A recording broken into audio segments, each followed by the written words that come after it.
सर्वांना जय भीम नमो बुद्धाय. मी ॲडव्होकेट प्रिया पाटील. मी सामाजिक कार्यामध्ये बऱ्याच ठिकाणी अशा दुर्गम भागामध्ये जाऊन सामाजिक कार्य प्रोव्हाइड केलेलं आहे किंवा ज्याला आपण लीगल एड म्हणतो. कारण national legal services authority act अंतर्गत वकिलांचं एक कर्तव्य असतं की तुम्ही लीगल एड प्रोव्हाइड केली पाहिजे. तर अशा अनेक दुर्गम भागामध्ये जाऊन जिथे बसेस पण जात नाहीत अशा ठिकाणी जाऊन मी लीगल एड प्रोव्हाइड केलेली आहे. आणि या कार्याची दखल घेऊन मला पुरस्काराने देखील सन्मानित केलेलं आहे. आणि त्याचप्रमाणे मी जे याच्यामध्ये अडकलेले लोक असतात ज्याला आपण डिप्रेशनमध्ये म्हणतो किंवा मोटिवेशनल स्पीकर जे म्हणतो, तर लोकांना मोटिवेशन देणं म्हणा किंवा इन्स्पिरेशन देणं म्हणा, अशा अनेक ठिकाणी जाऊन मी ते प्रोव्हाइड केलेलं आहे. त्याचप्रमाणे अनेक जे सरकारी ऑफिसेस आहेत, सरकारी गव्हर्मेंट डिपार्टमेंट्स आहेत, फॉर एक्झाम्पल फॉरेस्ट डिपार्टमेंट असू द्या, जिल्हा परिषद असू द्या, रेल्वे डिपार्टमेंट असू द्या, महामंडळ असू द्या, अशा अनेक ठिकाणी जाऊन मी लीगल एड प्रोव्हाइड केलेली आहे. कारण मला असं वाटतं की माणसाने माणसाच्या कामी यावं किंवा त्यांना मदत करावं ही एक तुमचं कर्तव्य आहे. It's not your choice. तर हा माझा अल्पशा असा परिचय. मला लॉर्ड बुद्धा टी व्हीने इथे आपलं मत व्यक्त करायची संधी दिली, त्याबद्दल मी लॉर्ड बुद्धा टी व्हीचे मनापासून आभार मानते. आणि तुम्हा सर्वांना 14 ऑक्टोबर जो धम्मक्रांती आपल्या परमपूज्य बाबासाहेब आंबेडकरांनी घडवून आणलेली आहे या देशामध्ये, अशा धम्मचक्र प्रवर्तन दिनाच्या अनगिनत शुभेच्छा देते व आपले विचार आपल्यासमोर व्यक्त करते. मी तुम्हाला एक गोष्ट सांगू इच्छिते की बाबासाहेब नेहमी एक गोष्ट म्हणायचे की I love the law, I love that religion which is dependent on equality, liberty and fraternity. आणि ह्याच म्हणायच्या किंवा त्यांच्या ह्याच विचाराच्या अनुषंगाने त्यांनी आपल्या भारताचं कॉन्स्टिट्यूशन आपल्यासमोर ठेवलेलं आहे. आपल्या भारताचं जे कॉन्स्टिट्यूशन आहे ते लिबर्टी, इक्वॅलिटी आणि फ्रॅटर्निटी यावर बेस्ड आहे. आता ही लिबर्टी, इक्वॅलिटी आणि फ्रॅटर्निटीचा जो कन्सेप्ट आहे, ज्याला समता, स्वातंत्र्य आणि बंधुता आपण म्हणतो, हा कॉन्सेप्ट आपल्याला कुठून आलेला आहे? हा कॉन्सेप्ट आपल्याला आपण सर्व धर्मांचं जर आपण चांगल्या प्रकारे परीक्षण केलं, दार्शनिकदृष्ट्या जर आपण अभ्यास केला, तर आपल्या लक्षात येईल की हा कॉन्सेप्ट आपल्याला फक्त आणि फक्त बौद्ध धर्मामध्ये बघायला मिळतो. बाबासाहेबांनी अनेक गोष्टी आपल्याला सांगितलेल्या आहेत. आपल्यासमोर एक प्रिपेअर्ड लिटरेचर ठेवलेलं आहे, एक रेडीमेड तत्त्वज्ञान आहे, रेडीमेड नॉलेज आहे, but still we are not acquire or not acknowledged with it. कारण आपल्या लोकांचे सर्वात मोठं दुर्भाग्य आहे की आपल्या लोकांमध्ये वाचन जी करायची जी प्रक्रिया आहे ती आता लोप पावत आहे. डिजिटल युगामध्ये आपण हे बघतोय की सगळेजण टेक्नोसॅव्ही झालेले आहेत. लोक पेपर स्टडी करत नाहीत, फक्त टेक्नॉलॉजिकल स्टडी करतात. आणि त्याचं ड्रॉबॅक असं झालेलं आहे की लोकांचं वाचनाची जी संख्या आहे, वाचनाचं जे प्रमाण आहे ते फार कमी झालेलं आहे. पुस्तकांमध्ये वाचणं आणि आपण व्हॉट्सअप युनिव्हर्सिटीतून शिकणं यामध्ये जमीन आसमानचा फरक आहे. आपण संविधानाची जर गोष्ट केली तर संविधानच जर आपल्या देशातील म्हणा किंवा आपल्या समाजातील म्हणा, आपल्या बौद्ध समाजातील म्हणा, असे किती लोक आहेत की ज्यांनी याचा बारकाईने अभ्यास केलेला आहे? असे फार कमी बोटावर मोजण्या इतके लोक आपल्याला मिळतील.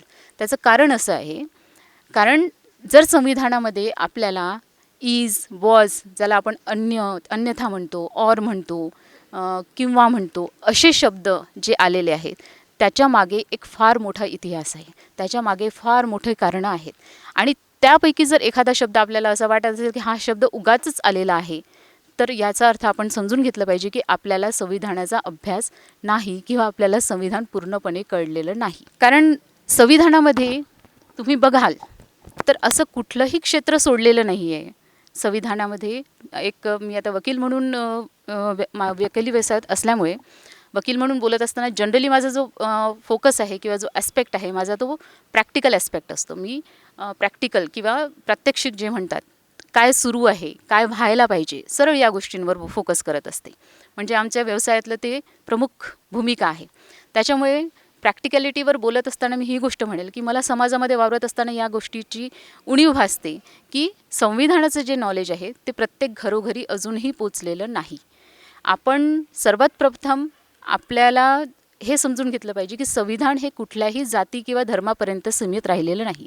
त्याच्यामुळे आपण जेव्हा इतर लोकांना जेव्हा जागरूक करत असतो, आपण इतर समाजामध्ये किंवा समाजाच्या इतर घटकांमध्ये जेव्हा आपण जात असतो, तेव्हा आपण हे ठामपणे लक्षात ठेवलं पाहिजे की आपण एक प्रतिनिधी किंवा रिप्रेझेंटेटिव्ह म्हणून जात आहोत.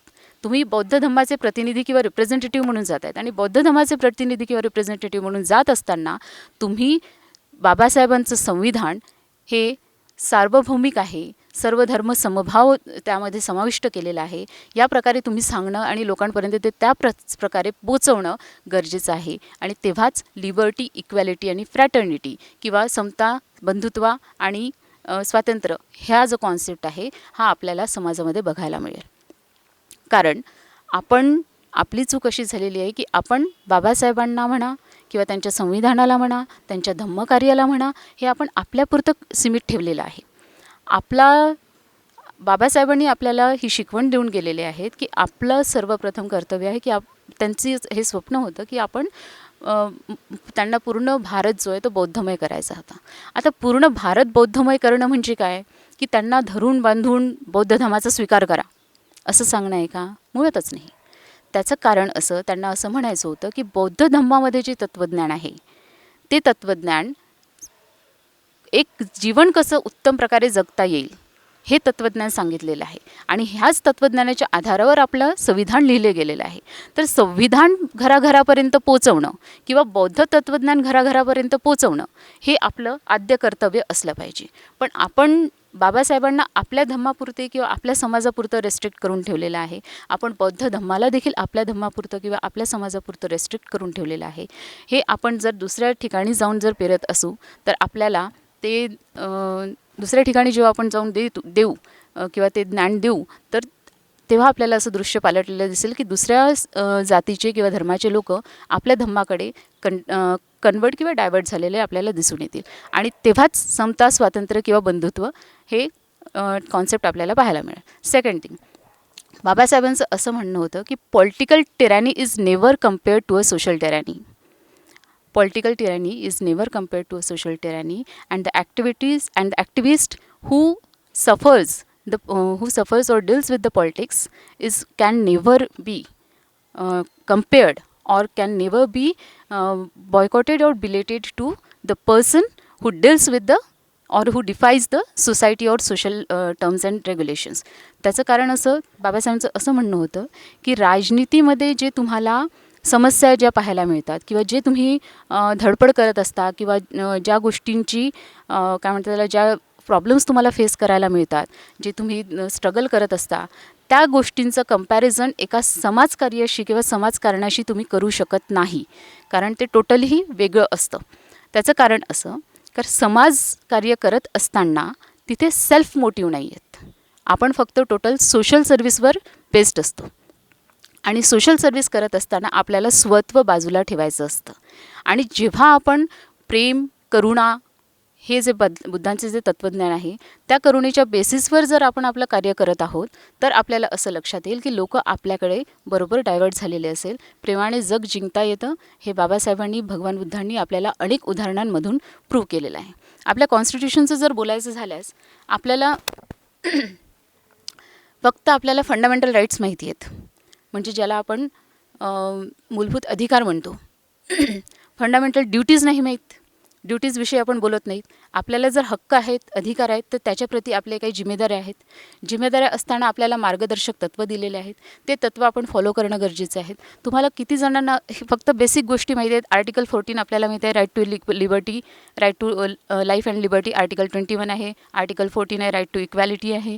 आणि आर्टिकल 32 फार कमी जणांना आता माहिती आहे किंवा article 32 it is the heart of the constitution असे बाबासाहेब म्हणायचे, ज्यामध्ये आपल्याला 4 रिट पिटिशन आपण दाखल करू शकतो जर आपल्यासोबत कुठल्याही प्रकारचा गैरप्रकार घडलेला असेल तर प्रशासकीय भागांमध्ये.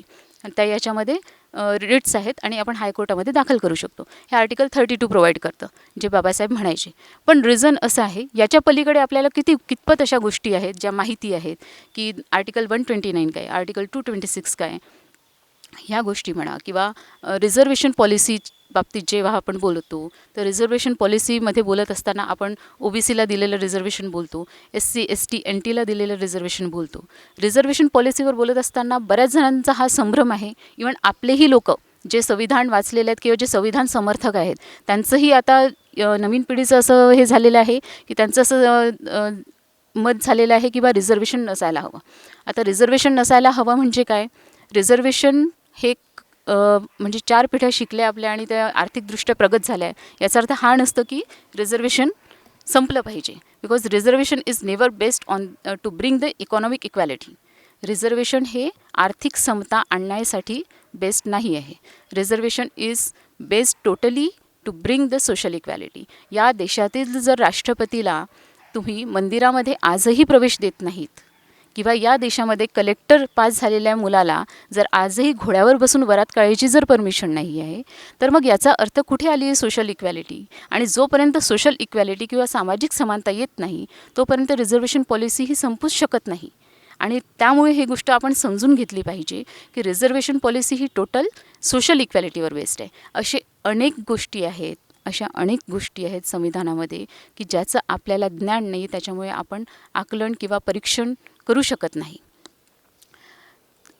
संविधानातील अनेक कलमा अशा आहेत ज्याच्यामध्ये आपण जे प्रोव्हिजन्स दिलेले आहेत त्यांना फक्त आपण बेसिकली बघत जातो. बेसिकली जसं इंदिरा साहनीची केस झाली, केशवानंद भारती केस झाली, या ठळक मोठमोठ्या केसेस आहेत ज्या केसेस आपल्याला माहिती असणं गरजेचं आहे. ज्या व्यक्तीला केशवानंद भारती केस माहिती नाही किंवा ज्या व्यक्तीला इंदिरा साहनी ही केस माहिती नाही त्या व्यक्तीने मला असं वाटतं की असं म्हणूच नाही की मला संविधानाचं ज्ञान आहे किंवा त्या व्यक्तीसोबत जर तुम्ही संविधानावर जर चर्चा करत असाल तर it's just null and void. कारण समजून जा की त्या समोरच्या व्यक्तीला संविधानाचं ज्ञान नाही आहे. ह्या केसेस माहिती असणं गरजेचं आहे. त्याच्यामधून कुठले फीडबॅक्स कुठले थ्रेड्स निघाले हे माहिती असणं गरजेचं आहे. आजच्या काळाची सर्वात मोठी गरज ही आहे की आपण सर्वांनी एकत्र येऊन एकीने लढा देणं गरजेचं आहे. आपलं जे संविधान आहे आजपर्यंत टोटल 103 अमेंडमेंट त्याच्यामध्ये झालेले आहेत. 103 अमेंडमेंट झाले तर कुठल्या बेसिसवर झाले? पूर्वीच्या काळामध्ये काही वर्षांपूर्वी जेव्हा सरकार आलं तेव्हा प्रस्थापितांचं सरकार आलं तेव्हा त्यांनी असं भाष्य वापरावं किंवा आम्हाला संविधान नाहीसं करायचं आहे किंवा आम्हाला बदलायचं आहे. आणि आता सडनली त्यांचं कॉन्सेप्ट चेंज झालेलं आहे आणि ते लोक प्रिॲम्बलचं वाचन करतात. आपली जी उद्देशिका आहे त्याचं वाचन करायला लावतात विद्यार्थ्यांना किंवा संविधान डोक्यावर घेऊन नाचत आहेत. जे एकेकाळी असा शब्द वापरायचं की हे संविधान केरकचऱ्याच्या टोपलीमध्ये टाकण्यासारखं आहे. तर असे लोक जर संविधानाला डोक्यावर घेऊन नाचत आहेत तर त्यामागचं षडयंत्र आपण समजून घेतलं पाहिजे. कारण सगळीकडे जेव्हा तुम्ही प्रायव्हेटायझेशन करत आहे, तुम्ही जेव्हा ग्लोबल सेक्टरवर म्हणा किंवा गव्हर्मेंट सेक्टरचं जर तुम्ही प्रायव्हेटायझेशन करत आहे, प्रायव्हेटायझेशन केल्याच्यानंतर त्याचं खाजगीकरण झाल्याच्यानंतर तिथे संविधान तुमचं चालेल का? तिथे लागू पडेल का? ह्या गोष्टी नाही होणार. या गोष्टीचा आपण विचार करायला पाहिजे. तुम्ही संविधान बदलू शकत नाही याचा अर्थ मग त्यांनी दुसरा मार्ग हे करून पाहिला. त्यांनी बघितलं की ही समाज हा पूर्ण जे समाज बांधव आहेत ते पूर्ण खवळून उठतात जर आपण संविधान बदलण्याची जर भाषा केली तर. त्याच्यामुळे मग त्यांनी असा बायपास वे काढलेला आहे की तुम्ही सरळ असं करायचं की प्रायव्हेटायझेशन आणा. प्रायव्हेटायझेशन केलं प्रत्येक सेक्टरचं म्हणजे तिथे संविधान लागूच पडणार नाही. गव्हर्मेंट सेक्टर जर असतील तर कॉन्स्टिट्यूशनप्रमाणे गव्हर्मेंट सेक्टर चालत आहेत, संविधानाप्रमाणे चालत आहेत. संविधानाला या देशाचा राष्ट्रीय ग्रंथ समजलं जातं आणि त्याच्याच बेसिसवर सगळं कामकाज चाललेलं आहे. मग अशा सेक्टरमध्ये वर्क करत असताना जर एखाद्यासोबत अन्याय होतो आहे किंवा एखाद्याला सोबत डिस्क्रिमिनेशन होतं आहे, ज्याला आपण भेदभाव म्हणतो, असं जर काही होतं आहे तर असं होत असताना आपण दाद कुठे मागू? आपण न्यायालयामध्ये जाऊन दाद मागू. आणि न्यायालयामध्ये दाद मागत असताना जर आपल्याला संविधानिक हक्कच जर नाही राहिले जे आपल्याला प्रायव्हेट सेक्टरमध्ये मिळत नाहीत तर असे हक्क नाही राहिले तर तुम्ही कुठे दाद मागणार आहे? पुन्हा तीच आपल्यावर वेळ येणार आहे. त्याच्यामुळे आम्ही किंवा आपण ही गोष्ट समजून घेतली पाहिजे की प्रायव्हेटायझेशन झाल्याच्यानंतर संविधान यामध्ये लागू होणार नाही. आणि लागू होणार नाही त्याकरिताच त्यांनी पूर्वी जे बोलत होते की संविधान आम्ही फेकून दिलं पाहिजे किंवा आम्ही बदलणार आहोत, तर ते केल्याच्यानंतर हे गोष्ट अशक्य वाटलं हे जेव्हा त्यांना जाणवलं आणि अशक्य जाणवल्याच्यानंतर त्यांनी असा मार्ग शोधून काढला की आपण संविधान नाही बदलू शकत तर आपण अशा प्रकार निर्माण करायचे की जिथे हे संविधान लागूच झालं नाही पाहिजे. तर मग असे सेक्टर सगळ्या गव्हर्नमेंट सेक्टरचं प्रायव्हेटायझेशन केल्याच्यानंतर आता आपल्या हाती शिल्लक असं काहीच नाही राहिलेलं आहे. फक्त ते संविधान आपल्याजवळ ठेवून आपण आहोत. हां, ही एक गोष्ट आपण म्हणू शकतो की संविधानाच्या बेसिक स्ट्रक्चरला ते लोक हात नाही लावू शकत, ज्याला आपण मूळ ढाचा म्हणतो, त्याला ते लोक हात नाही लावू शकत. बट स्टील 103 अमेंडमेंट झालेलेच आहेत आणि आपण फक्त बसून बघतच आहोत. तर मला असं वाटतं या निमित्ताने असं प्रतिपादन करावं असं वाटतं सर्वांना की आपण त्या गोष्टी सर्वात आधी तर वाचन करणं गरजेचं आहे, त्याचा अभ्यास करणं गरजेचं आहे. आणि अभ्यास केल्याच्यानंतर आपल्याला ही गोष्ट कळली पाहिजे, ही गोष्ट आपल्या लक्षात आली पाहिजे की आता आपल्याला पुढले पाऊलं काय उचलायचे आहेत. आपल्या समाजामध्ये एकी आहे, आपल्या समाजामध्ये जागरूकता आहे, आपल्या समाजामध्ये इंटेलेक्च्युअल पॉवर आहे, आपली मुलं फार इंटेलिजंट आहेत.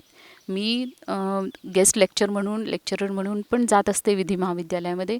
तर मला विद्यार्थ्यांशी फार जवळचा संबंध येतो. तर मी जवळचा संबंध येत असताना मी खरंच ऑब्झर्व केलेली आहे ही गोष्ट, खरंच पाहिलेली आहे गोष्ट की आपल्या मुलांमध्ये इंटेलेक्च्युअल पॉवर, इंटेलेक्च्युअल कपॅसिटी फार मोठ्या प्रमाणामध्ये. आणि ती इंटेलेक्च्युअल कपॅसिटी मग जर योग्य ठिकाणी जर लावायची आहे, योग्य ठिकाणी लावायसाठी आपल्याला त्या प्रकारचं त्यांना ढाचा, ज्याला इन्फ्रास्ट्रक्चर म्हणू आपण, तो ढाचा आपण त्यांना प्रोव्हाइड करून देणं गरजेचं आहे. आपल्याकडे इंटेलेक्च्युअलिटी आहे, आपल्याकडे सध्या बाबासाहेबांच्या कृपेने आपण जे नोकरी पाण्यावर लागलेलो आहोत, आपल्या समाजामध्ये बराचसा पैसा पण आलेला आहे आणि जागरूक आहोत, आपण कुणाचाही अन्याय सहन करत नाही, तो आपल्या रक्तामध्ये आहे. एवढी सगळी परिस्थिती असतानाही असं कुठे चुकतं आहे की आपल्याला असं वाटतं आहे की आपली चळवळ थांबून राहिलेली आहे. आणि त्याचं कारण, चळवळ थांबून राहिलेलं आहे त्याचं कारण एकच आहे की आपण स्वतःला सगळेजणं थोडंफार शिकलो, 4-5 डिग्र्या आल्या किंवा एखाद्या मंडळाचा अध्यक्ष झालो की आपण सर्व स्वतःला मिनी आंबेडकर समजायला लागतो आणि किंवा इगो ज्याला म्हणतो आपण आपल्यामध्ये येऊन जातो. आणि त्याच्यामुळे सर्वच जण स्वतःला शहाणं समजलं असल्यामुळे मग आता प्रतिनिधित्व सगळेच जण करतील, तर मग कार्यकर्त्यांचा रोल कोण प्ले करणार किंवा जमाव कोण बनणार, हा प्रश्न आता आपल्या समोर उभे राहिलेला आहे. आणि त्याच्यामुळे आपल्याला एका एरियामध्येच जरी गेलं, एखाद्या आपण वार्डाचीच गोष्ट केली, तर त्या वार्डामध्येच आपल्याला एकी दिसून येत नाही, तर अखंड देशामध्ये आपण एकी कशी आणणार. आपण हे समजून घेतलं पाहिजे की आपल्याला आपला सेल्फ मोटिव्ह, ज्याला आपण स्वत्व म्हणतो किंवा ज्याला आपण आपला स्वार्थ म्हणतो, ज्याला सेल्फिश मोटिव्ह म्हणतो, सेल्फिशनेस म्हणतो, त्याला आपण बाजूला ठेवणं आजच्या काळाची गरज आहे. आणि बाजूला ठेवून आपण आपल्या समाजासाठी कार्य करणं आणि एक व्यवस्थित असं जी चळवळीचा जो एक ढाचा आहे, बाबासाहेबांनी आपल्याला सांगून दिलेले आहेत, आपल्याला सांगून गेलेले आहेत की तुम्हाला जर आर्म्ड फोर्सेस टाईप जर काही तुम्हाला घटक लागत असतील तर त्यांनी समता सैनिक दल दिलेलं आहे, तुम्हाला पॉलिटिकल विंग प्रोव्हाइड केलेली आहे, तुम्हाला धार्मिक विंग म्हणून भारतीय बौद्ध महासभा प्रोव्हाइड केलेली आहे. अशा प्रकारचे अनेक विंग्स तुम्हाला बाबासाहेब रेडीमेड देऊन गेलेले आहेत. त्या विंग्समध्ये फक्त जीव टाकण्याचं काम आपल्याला आहे. आपण विविध ठिकाणी जातो, शिकले सवरलेले लोक विविध ठिकाणी जातो. असे धम्मचक्र प्रवर्तन दिनाचे कार्यक्रम आयोजित केल्याच्यानंतर आपण तिथे जाऊन भाषण ठोकून घरी येतो. पण धम्म चळवळ आपली फक्त भाषणांपुरती सीमित राहिलेली आहे, कार्यक्रम घेऊन साजरे करण्यापुरती सीमित राहिलेली आहे, जमा करून त्यांना जेवण देऊन घरी पाठवण्यापुरती सीमित राहिलेली आहे. फारच फार आपण करू तर जास्तीत जास्त पुस्तक किंवा पेढीचं वाटप करतो आणि लेकरांना आपण घरी पाठवतो. पण ओरिजिनल धम्म काय, आता आपण चळवळीला कशी दिशा दिली पाहिजे. मी असं फेवर म्हणून करत नाही, पण आपण या गोष्टीचं ऑब्झर्वेशन केलं पाहिजे की आपली जी प्रत्येक क्रांतीला एक प्रतिक्रांती असते, तसंच आपल्या चळवळीलासुद्धा एक अपोज आहे. तर त्या चळवळीतील जे अपोज लोक आहेत, ते अपोज लोक त्यांचं जो इन्फ्रास्ट्रक्चर आहे किंवा त्यांची जी स्ट्रॅटेजी आहे ती खूप स्ट्रॉंग आहे. आपण अपोजमध्ये जेव्हा आपण काही पावलं उचलणार असतो किंवा आपण इकडे आयडियाज जेव्हा फ्रेम करत असतो, त्याच्या आधीच त्यांच्या विरोधातील आयडियाज प्रिपेअर्ड असतात. आणि हा धोका आपण समजून घेतला पाहिजे. आपण ही गोष्ट समजून घेत नाही. आता साम दाम दंडभेद असं वापरावं असं म्हणतात, everything is fair in war. तर मग साम दाम दंडभेद वापरत असताना आपण काही गोष्टी सिक्रेसीमध्ये ठेवलेल्या फार गरजेच्या आहेत. जे आपण ओपन कार्यक्रम घेतो आणि ओपनली बोलतो, हे आपल्या विरोधातील संघटन असं करत नाही.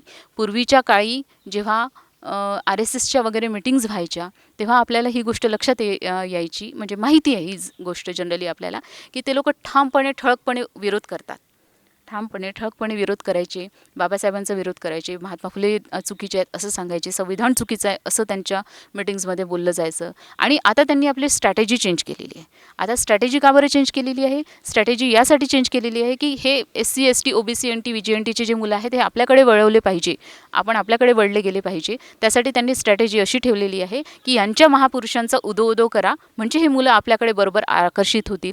आणि मी खरंच, मला हे दुःख वाटतं, मी समाजामध्ये वावरत असताना मी हे बघितलेलं आहे की आपल्या समाजातील जी मुलं आहेत ती ही RSSची ही स्ट्रॅटेजी चेंज झाल्यामुळे त्यांच्याकडे डायव्हर्ट होताना मला दिसत आहेत. कारण त्यांनी आता आपल्या महापुरुषांचा उदो उदो दिखावा करण्यासाठी किंवा आपल्या मुलांना स्वतःकडे परिवर्तित करण्यासाठी त्यांनी हा वापर करून घेतलेला आहे. अशा प्रकारे स्ट्रॅटेजी चेंज केलेली आहे आणि आपली तरुण पिढी खरंच त्यांच्याकडे वाहवत किंवा भरकटत चाललेली आहे. त्यांना असं वाटतं की आमच्या पूर्वजांना काहीतरी गैरसमज होता, या इनमें तो ऐसी कोई बात है नहीं, ये लोग तो वही करते हैं जो हम करते हैं, ये लोग तो उन्हीं को पूछते हैं जो जिनको हम पूछते हैं. पण त्यांना हे कळत नाही आहे की त्यांची जी 3% त्यातील संघटनामधील 3% लोकांची जी मीटिंग होते ती सिक्रेटली होते आणि तिथे ओरिजिनल आराखडा हा तयार केला जातो. तर मला असं वाटतं की ही स्ट्रॅटेजी जर आपण फॉलो केली तर ती फार मौल्यवान ठरेल. की आपण एकोपा निर्माण करायसाठी किंवा आपल्या संघटनाला किंवा आपल्या चळवळीला अनेक लोकांचा पाठिंबा मिळावा, यासाठी आपण प्रेम आणि सद्भावनेने आणि करुणेने त्यांना आपुलकीने आपल्या जवळ करणं गरजेचं आहे.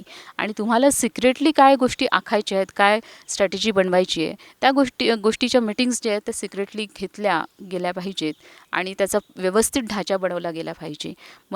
आणि कांशीरामजी गेल्यापासनं असं फार कमी दिसून येतं की एक प्रॉपर स्ट्रॅटेजी आपल्या चळवळीला आहे, आपल्या बहुजन चळवळीला आहे, असं कुठेच आपल्याला पाहायला मिळत नाही. इवन हे जे फ्रंटलाईनचे जे वेगवेगळ्या संघटनेचे पण जे लीडर्स आहेत त्यांच्यामध्ये पण एक इगो फॅक्टर आहे की मी त्याच्या कार्यक्रमात जाणार नाही किंवा आपला कार्यकर्ता तिकडे गेला नाही पाहिजे.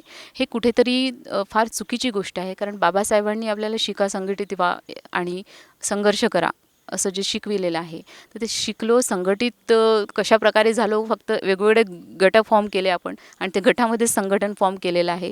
आपण संघटित नाही झालो, संघटनं फॉर्म केलेली आहेत आणि लढा देणं पॉसिबलच नाही आहे. ही अशक्य गोष्ट आहे जर आपण विखुरलेले असू तर. त्याच्यामुळे काळाची गरज हीच आहे की आपण सर्वांनी एकत्र येऊन काळाची गरज ओळखून एकत्र येऊन लढा देणं फार गरजेचं आहे. नाहीतर संविधान आपल्या हातातून जाऊन किंवा बौद्ध धम्म ह्या देशातून परत एकदा निस्तानाबूत व्हायला काही वेळ लागणार नाही. हे लोक जेव्हा बाहेरच्या देशांमध्ये जातात तेव्हा बाहेरच्या देशांमध्ये हे लोक स्पष्ट सांगतात की आम्ही बौद्धाच्या देशातून आलेलो आहोत. आणि एंटायर बुद्धिस्ट कंट्रीजमध्ये ऑल ओव्हर वर्ल्ड तुम्ही बाहेरच्या कंट्रीजमध्ये जर जाऊन बघाल तर तिथे बुद्धाचा देश म्हणूनच भारताला ओळखलं जातं. पण हे लोक तिथे जाताना त्या प्रकारे बोलतात. सर्वात पुन्हा एक महत्त्वाची गोष्ट मला ही सांगावीशी वाटते की जे आपल्या बुद्धिस्ट कमिटीज, जे मोठमोठे फाउंडेशन्स आहेत किंवा मोठमोठे बुद्धिस्ट कंट्रीज आहेत, तिकडनं जी देणगी येते त्या कमिटीमध्ये असलेले लोक आपल्या बुद्धिस्ट लोक फार कमी आहेतच नाहीत. तिथे सगळे प्रस्थापित लोकच भरलेले आहेत. त्याच्यामुळे जेव्हा देणगी येते तर ती आपल्या समाजापर्यंत पोचतच नाही. इथे आपण लक्ष घालणं गरजेचं आहे. आपण फक्त कार्यक्रम घेऊन, जेवण देऊन आणि भाषणं ठोकून आपापल्या घरी जातो, इथपर्यंतच आपली चळवळ सीमित राहिलेली आहे. आणि कुठेतरी आपण जागरूकपणे या गोष्टींचा विचार करणं गरजेचं आहे असं मला वाटतं. कारण जागरूकपणे विचार केल्याशिवाय आपण आराखडा आखू शकत नाही आणि आराखडा आखल्याशिवाय एक स्ट्रॅटेजी बनू शकत नाही.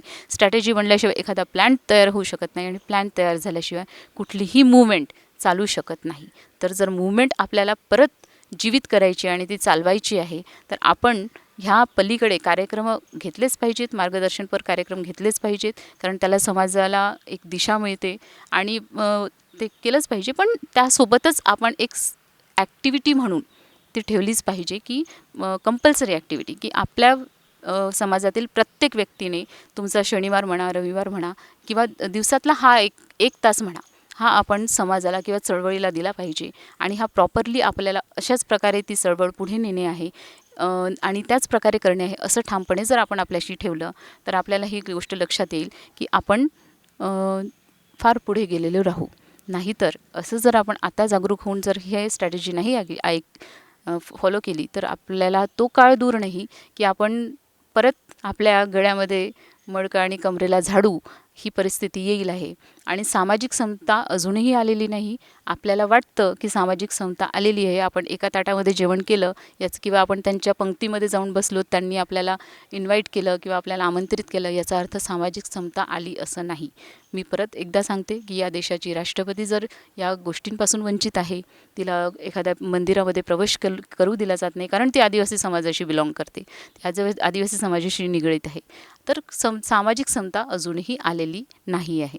आणि सामाजिक समता जोपर्यंत येत नाही तोपर्यंत या देशामध्ये स्वातंत्र्य, समता आणि बंधुत्व, ज्याला आपण लिबर्टी, इक्वॅलिटी अँड फ्रॅटर्निटी म्हणतो, ती आपल्याला पाहायला मिळू शकत नाही. आणि ती जोपर्यंत पाहायला मिळू शकत नाही तोपर्यंत बौद्ध धम्म या भारतामध्ये राबविला जाऊ शकत नाही. आणि जर राबविण्याचं जर आपल्याला कार्य करायचंच असेल तर आपल्याकडे एकच चारा आहे की आपण जेव्हा प्रतिनिधी म्हणून वावरत असतो समाजामध्ये, तर रिप्रेझेंटेटिव्ह, बुद्धिस्ट रिलिजनचे रिप्रेझेंटेटिव्ह म्हणून जेव्हा तुम्ही वावरत असता, तर रिप्रेझेंटेटिव्ह म्हणून वावरत असताना तुम्ही एक गोष्ट ऑब्झर्व केली पाहिजे की आपण दुसऱ्याही लोकांना आपल्या धार्मिक कार्यामध्ये बोलवून त्यांना आपला धम्म समजावून सांगून आपण त्या प्रकारे आचरण केलं पाहिजे आणि त्यांना ते समजावून सांगितलं पाहिजे.